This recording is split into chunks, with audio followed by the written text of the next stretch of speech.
Guys, आज हम देखेंगे कि कैरेक्टरिस्टिक्स ऑफ ट्यूमर कि ट्यूमर होता है लेकिन किन किन वजह से हो रहा है, उनकी वजह क्या है वो देखेंगे। Firstly, the majority of neoplasm can be categorise into benign malignant on basis of certain. हमने प्रीवियस वीडियो में देखा कि जो भी ट्यूमर है वो दो में बटे हुए हैं, एक तो है बिनाइंग और एक है मैलिग्नेंट। बिनाइंग मतलब जो अपने ओरिजिनल पोजीशन पे होते हैं वो स्प्रेड नहीं होते, और जो मैलिग्नेंट है जो सब बॉडी में स्प्रेड होते हैं वो कैंसर ट्यूमर होते हैं, उसे हम मैलिग्नेंट ट्यूमर कहते हैं। सो अब हमको कैसे पता चलेगा कि ये बिनाइंग है और मैलिग्नेंट है? So clinical feature, biological behaviour और मॉर्फोलॉजिकल कैरेक्टरिस्टिक्स, ये बहुत इंपॉर्टेंट है जिससे हमको पता चलेगा कि ये बिनाइंग है और मैलिग्नेंट है। The characteristics of tumor are described under the following headings. अब कैरेक्टरिस्टिक्स ट्यूमर्स में कौन कौन से हेडिंग आते हैं? तो फर्स्टली आता है rate of growth, degree of differentiation, anaplasia और स्प्रेड ऑफ ट्यूमर। आपको पता है यूनिवर्सिटी में हर साल शॉर्ट नोट में एनाप्लेसिया 5 मार्क्स के लिए पूछी देते हैं, और स्प्रेड ऑफ ट्यूमर में जो मेटास्टैसिस है वो भी शॉर्ट नोट के लिए पूछी जाता है। ओके, फर्स्ट है rate of growth. Rate of growth, अब आपको लगेगा रेट ऑफ ग्रोथ पे कैसे डिपेंड है? तो आप सबको पता है कोई भी सेल हो, अगर वो ग्रोथ हो रहा है लेकिन उसका रेट क्या है, मतलब उसका स्पीड कितना है जिससे वो ग्रो हो रहा है। सपोज एक सेल है, वो एक टाइम में 2 सेकेंड में ग्रो होता है, और एक दूसरा सेल है वो एक टाइम में 3, मतलब ये सेल है उसका डुप्लीकेट होने के लिए उसको 2 सेकेंड लगता है, लेकिन जो दूसरा वाला सेल है उसको डुप्लीकेट या फिर उसका दूसरा फॉर्म बनाने के लिए उसको 3 मिनट लगते हैं। तो आप बताओ कौन से सेल बॉडी में ज़्यादा होंगे? जो 2 सेकेंड से है। इसका मतलब रेट ऑफ ग्रोथ ये भी बहुत इंपॉर्टेंट है। Firstly rate of growth, the tumour cell generally proliferate more rapidly than normal cell. In general benign tumour grow slowly and malignant rapidly. जो बिनाइन ट्यूमर है वो बहुत स्लोली ग्रो होते हैं, और जो मैलिग्नेंट है उनकी जो भी ग्रोथ रेट है वो बहुत फास्ट है, रैपिडली है। Tumours depend upon 2 main factor, rate of cell production, अभी बताया उनका प्रोडक्शन रेट क्या है उस पर वो डिपेंड है, growth fraction and rate of cell loss. Growth fraction और रेट ऑफ सेल लॉस कैसे? तो अब ये देखो, ए सेल 2 सेकेंड में डुप्लीकेट हो रहा है, और दूसरा वाला सेल है उनको 3 मिनट लग रहा है।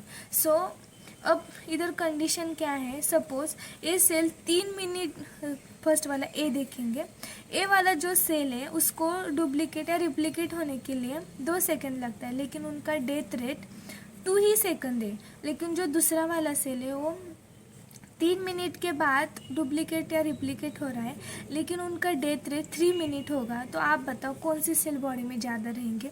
जो 3 मिनट के, बिकॉज ये लेट हो रहे हैं रिप्लीकेट, लेकिन उनका जो डेथ रेट है बॉडी में रहने की जगह वो ज़्यादा है, इसीलिए जो रेट ऑफ सेल लॉस और सेल ग्रोथ फ्रैक्शन है वो भी बहुत इम्पोर्टेंट है।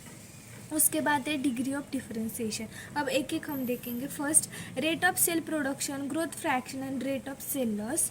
The rate of growth of tumour depend upon, अब उन्होंने बताया कि जो सेल प्रोडक्शन हो रहा है सेल का, जो भी क्या ग्रोथ हो रहा है वो किस पे डिपेंड है? सो उनके मेन 2 फैक्टर है। फर्स्ट है doubling time of tumour cell, मैंने अभी बताया कि उनका जो डबल होने का टाइम है वो कितना देर लगता है, वो भी बहुत इंपॉर्टेंट है। सेकेंड है number of cell remaining in proliferating pool.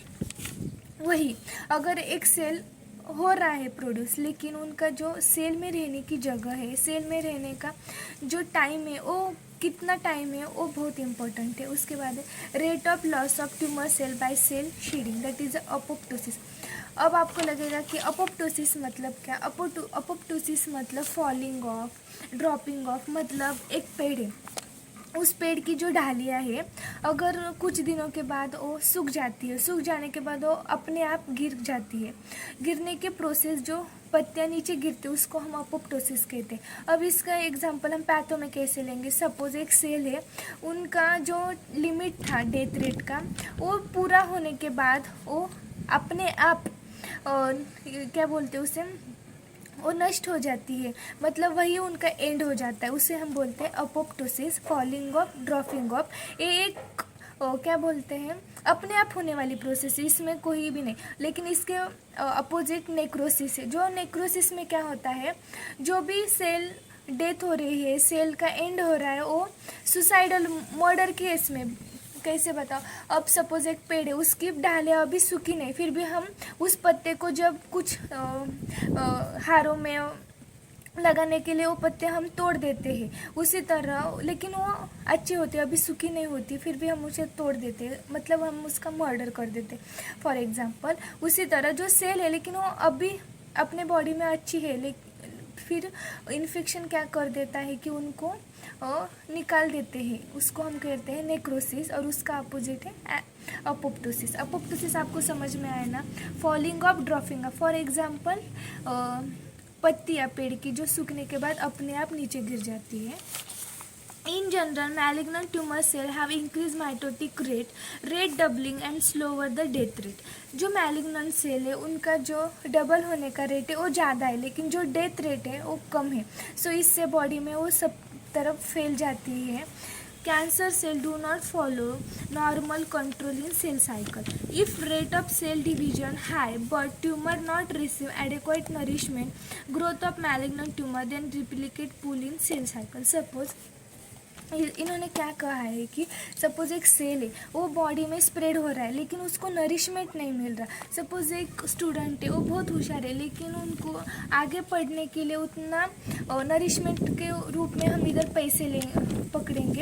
अगर उसको पैसे नहीं है आगे बढ़ने के लिए, दूसरों देश में जाकर अपनी प्रगति करने के लिए, फ्यूचर संभालने के लिए, फिर वो नहीं जाएगा वहाँ तक, क्योंकि उसके पास जो पैसे चाहिए वो नहीं है। वो वहाँ तक ही रुकेगा जहाँ तक उसके पास है।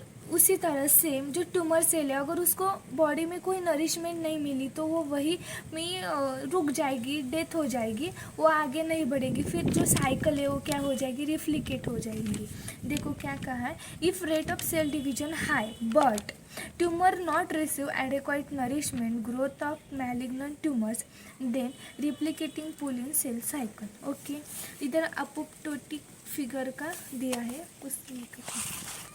उसके बाद है डिग्री ऑफ डिफरेंशिएशन। डिफरेंशिएशन मतलब क्या, सपोज एक सेल है, एक सेल है, उस सेल में ये प्लेटलेट्स है या आरबीसी डब्ल्यूबीसी अपने अपने जगह से फ्लो करते हैं। लेकिन इन ट्यूमर सेल में क्या होता है, जो प्लेटलेट्स है वो अपनी जगह छोड़ के इधर आएंगे आरबीसी के बीच में, जो डब्ल्यूबीसी है आरबीसी के, ऐसा जो उनका जो ऑर्गेनाइजेशन है, जो सीक्वेंस है, वो सब बिगड़ जाएगा, डिसऑर्गेनाइज हो जाएंगे। उसको हम एनाप्लेसिया कहेंगे, जो डिफरेंशिएशन के अपोजिट होते हैं। लेकिन डिफरेंशिएशन मतलब क्या, वो अपनी अपनी जगह से ट्रैवल करेंगे, उनका कोई भी उधर इधर सीक्वेंस नहीं बिगड़ेगा, उसको हम कहेंगे डिफरेंशिएशन। मीन्स ऑर्गेनाइज सीक्वेंस में होंगे, उसको बोलेंगे डिफरेंशिएशन। लेकिन आप ही बताओ, मैलिग्नेंट सेल अपनी अपनी जगह से ट्रैवल करेंगे का, वो किधर भी जाएंगे। फिर मैलिग्नेंट सेल क्या होंगे, इनका अपोजिट, मतलब इन्वर्सली प्रोपोर्शनल टू डिफरेंशिएशन, वो क्या होंगे, D differentiation.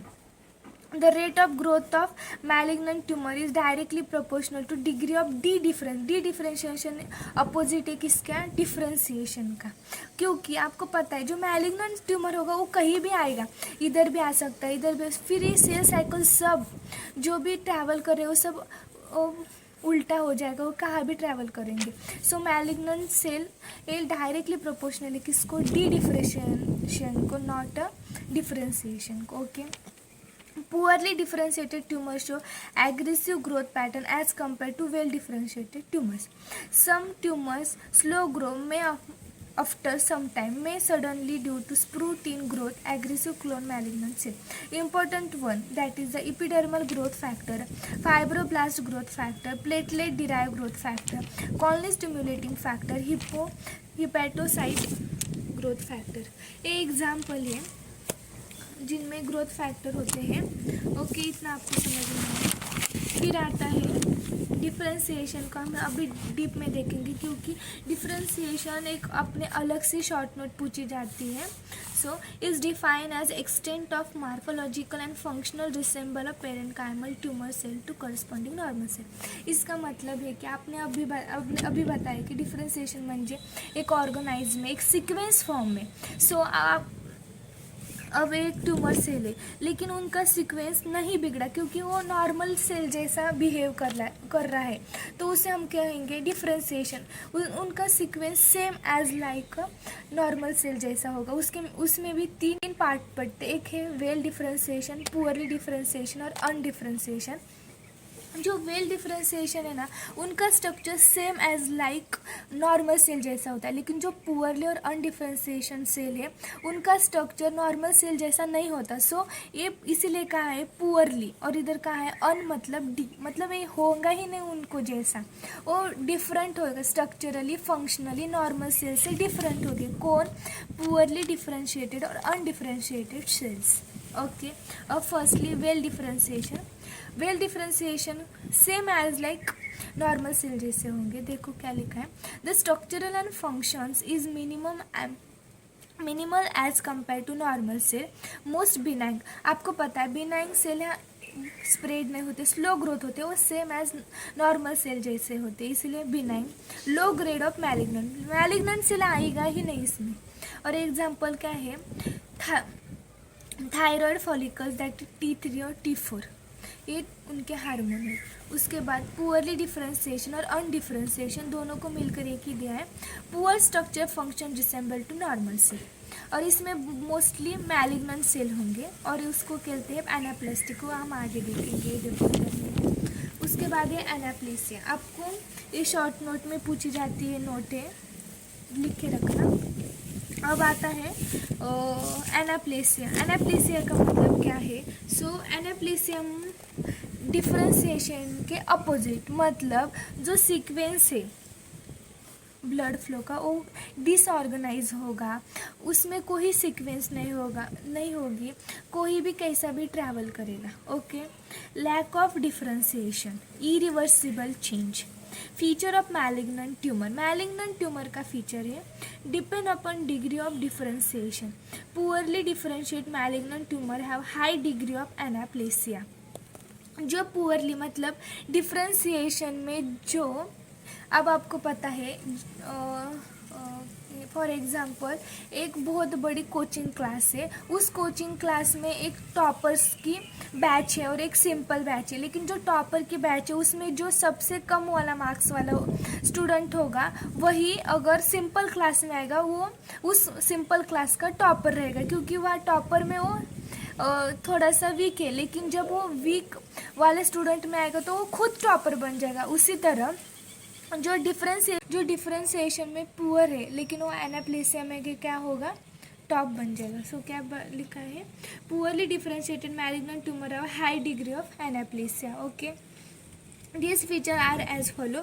Loss of polarity. अब आपको कैसे पता चलेगा कि बाबा इसको एनाप्लेसिया, उसके भी कोई तो कैरेक्टरिस्टिक्स होंगे. सो उसमें पहले हम देखेंगे लॉस ऑफ पोलैरिटी, उसके बाद प्लियोमॉर्फिज्म, एबनॉर्मल न्यूक्लियाई, एनिसोन्यूक्लियोसिस, हाइपरक्रोमेटिज्म, उसके बाद माइटोटिक फिगर, उसके बाद क्रोमोसोमल डिसऑर्डर. ऐसे हम पॉइंट देखेंगे. अगर आपको एनाप्लेसिया शॉर्ट नोट में आई, इतने पॉइंट आप लिख के आए तो आपको 5 से 5 मिल जाएंगे, क्योंकि हेडिंग आपने जो डाली ना वो बहुत इम्पोर्टेंट है. यूनिवर्सिटी एग्ज़ाम जब आप लिखेंगे तो हेडिंग ज़रूर डालना, क्योंकि हेडिंग्स को मार्क्स मिलते हैं. सो फर्स्ट है loss of polarity. Loss of polarity means disorganisation, क्योंकि कोई सीक्वेंस नहीं होगा, कैसा भी वो ट्रैवल करेगा. सपोज एक सेल मेम्ब्रेन है, एक उनकी बेसमेंट मेम्ब्रेन है. बेसमेंट मेम्ब्रेन में ये नॉर्मल सेल है, ये नॉर्मल सेल में ये प्लेटलेट्स, ये RBC WBC ऐसे ट्रैवल करते हैं. लेकिन जो ट्यूमर सेल है वो कैसे भी ट्रैवल करता है, कैसे भी, इधर प्लेटलेट इधर, उनका कोई सीक्वेंस नहीं होगा, उसे हम क्या कहेंगे? Loss of polarity. उसके बाद पॉइंट आता है प्लियोमॉर्फिज्म. अब प्लियोमॉर्फिज्म मतलब क्या? तो प्लियोमॉर्फिज्म मतलब variation in shape and size of tumour cell. इधर दो पॉइंट आते, एक मतलब प्लियोमॉर्फिज्म एंड एक मतलब एनिसोन्यूक्लियोसिस। ओके ना, जो एनिसोन्यूक्लियोसिस है, इधर क्या वर्ड आया है, न्यूक्लियस। सो याद रखना, जब न्यूक्लियस वर्ड आता है तो variation in shape and size in nucleus, जब प्लियोमॉर्फिज्म आता है तो ट्यूमर सेल, ध्यान में रखना। हाँ, pleomorphism, variation in size and shape of tumour cells. Tumour cell are often bigger than normal, but some tumour they can be normal size or smaller than normal. Okay, अब ऐसा हो सकता है कि कोई ट्यूमर है, उनका साइज नॉर्मल से बड़ा हो सकता है, कोई साइज नॉर्मल से छोटा भी हो सकता है, और कोई नॉर्मल जैसा भी हो सकता है। उसके बाद है abnormal nuclear. Normal nuclear cytoplasm ratio, अपना आप सबको पता है अपना नॉर्मल स्ट्रक्चर कैसा है सेल का, ये छोटा सा न्यूक्लियस, उसका बड़ा साइटोप्लाज्म। लेकिन जब ट्यूमर सेल की कंडीशन आ जाती है तब क्या होता है, जो बड़ा छोटा सा न्यूक्लियस था हमारा वो बड़ा हो जाता है और साइटोप्लाज्म जैसा ही दिखाई देता है, उसे हम कहते हैं एबनॉर्मल न्यूक्लियर। उसका रेशो हो जाता है 1:1। सो क्या लिखा है, but nuclear in large disproportionate to cell size nucleus and cytoplasm 1:1। Okay ना। उसके बाद है एनिसोन्यूक्लियोसिस। एनिसोन्यूक्लियोसिस हमें अभी देखा, nuclei show variation in size and shape, इसको ही हम क्या बोलते हैं, सेल्यूलर प्लियोमॉर्फिज्म। ओके। उसके बाद है हाइपर क्रोमेटिज्म। हाइपर मतलब क्या, कोई भी चीज़ ज़्यादा हो जाना, और हाइपो मीन्स क्या, कम हो जाना। हाइपर क्रोमेटिन मतलब जो सेल में क्रोमेटिन प्रेजेंट होता है उसको हम कहते हैं न्यूक्लियोप्रोटीन अमाउंट होता है एक क्रोमेटिन में, जो उसमें जब बढ़ जाता है तो उसे कहते हैं हाइपर क्रोमेटिन। वो बढ़ जाता है, वो बढ़ने के बाद क्या होता है, तो जो न्यूक्लियाई की स्टेनिंग का कलर है वो डार्क हो जाता है। सो क्या लिखा है देखो, the nuclear chromatin of malignant cell is increased and clumped. Okay, वही बताएं, due to increase amount of nucleoprotein result dark staining nuclear. Result में क्या आता है, डार्क स्टेनिंग न्यूक्लियर। उसके बाद है nuclear changes. Malignant cell frequent have a prominent nucleolus, increase the nucleoprotein synthesis. Mitotic figures increase. Increased mitotic figure can be seen in normal tissue also. Proliferative endometrium. For example क्या है, proliferative endometrium, intestinal villi, bone marrow cell. Mitotic figure two types. First is a typical and second is a atypical. Typical it's have a bipolar mitotic figure. Typical क्यों क्या है, same both side, इसीलिए bipolar mitotic figure. That is the tumor cell. Atypical means more than 2 poles. ये दो typical हुए फिर भी एक रह जाता है, इसीलिए इसे कहा है atypical. Atypical mitotic figure always sign of neoplasia. Quantitative and qualitative abnormalities. Abnormal cell function, multiple myeloma, abnormal immunoglobulin. myeloma आप ही बताओ, प्रीवियस वीडियो में मैंने बताया था ओमा किसको लगाते हैं, याद करो। ओमा हम बिनाइन ट्यूमर को लगाते हैं। एक बिनाइन ट्यूमर है मल्टीपल माइलोमा। उसके बाद आता है इन्वेंशन। इन्वेंशन मतलब क्या, सपोज एक बेसमेंट मेम्ब्रेन है, उस बेसमेंट मेम्ब्रेन एक इपिथेलियम है, उसके बाद एक ट्यूमर सेल है। ये ट्यूमर सेल जब तक ये बेसमेंट मेम्ब्रेन को क्रॉस नहीं करता उसको हम कहते हैं कार्सिनोमा इन सितु। क्या कहते हैं, कार्सिनोमा इन सितु। बट जब ये ट्यूमर सेल इन बेसमेंट मेम्ब्रेन को क्रॉस करता है तो हम इसे कहते हैं इन्वेंशन। ओके, मतलब आपको ध्यान कैसे रखना होगा, जब कोई क्या बोलते हैं, जो साइंटिस्ट होते हैं वो अपनी जब तक लिमिट है उसके पार जाके कोई नया खोज करते तो हम बोलते हैं ना इन्होंने देखो इन्वेंशन किया। उसी आइडिया में आप याद रखना कि कोई सीमा पार करके वो आगे गए तो इसे क्या कहते हैं, invasion. Okay, those tumour not cross basement membrane and occupy the full thickness called as a carcinoma in situ, but those tumour cross the basement membrane are called as a invention.